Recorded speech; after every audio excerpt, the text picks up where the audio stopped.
देश के दो ऐसे नेता हैं जिनकी राजनीति समझना बड़ा मुश्किल है। ये नेता क्या करते हैं, क्या बोलते हैं, क्यों बोलते हैं, ये ऐसी गुत्थी है जिसको सुलझाना बड़े बड़ों के लिए बहुत कठिन है। इन दोनों में एक समानता है, दोनों झूठ धड़ल्ले से बोलते हैं और इस बात की बिल्कुल परवाह नहीं करते कि उनका झूठ बहुत जल्दी पकड़ा जाएगा, और पकड़ा भी जाता है। बार बार झूठ पकड़ा जाता है, बार बार झूठ बोलते हैं। तो क्यों करते हैं ऐसा? इनका मानना है कि देश में ऐसे लोग मिल ही जाएंगे, एक वर्ग मिल जाएगा जो इस झूठ पर विश्वास कर लेगा, और ऐसा होता भी है। इसीलिए इनकी राजनीति अभी तक चल रही है।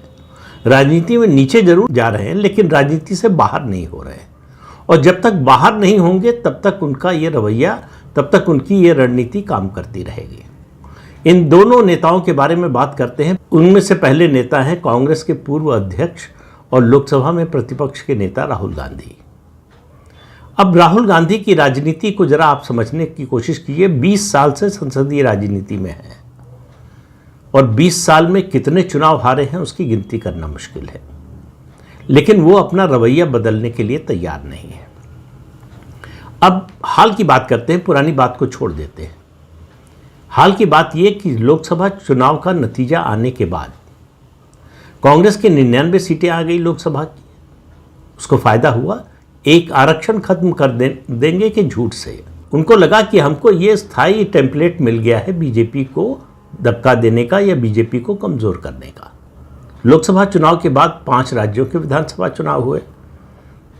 हरियाणा बीजेपी जीत गई, महाराष्ट्र बीजेपी का गठबंधन जीत गया, इसके अलावा दिल्ली बीजेपी जीत गई, झारखंड में झारखंड मुक्ति मोर्चा जीत गया, और जम्मू कश्मीर में, जैसा मैं बार बार कहता हूं कि घाटी में नेशनल कॉन्फ्रेंस जीती और जम्मू में भारतीय जनता पार्टी जीती। इन 5 राज्यों में कांग्रेस की आपकी कोई प्रमुख भूमिका नजर नहीं आएगी। वो जम्मू कश्मीर में घाटी और जम्मू दोनों से साफ हो गई। झारखंड में उसकी बहुत छोटी सी भूमिका एक गठबंधन के साथी दल के रूप में थी। उसके अलावा जो नैरेटिव चलाया था लोकसभा चुनाव में, किसी राज्य में नहीं चला। हालांकि उसी नैरेटिव पर काम करने की कोशिश की। जाति की गणना हो, जातियों की गिनती हो, उसी से एम्पावरमेंट होगा।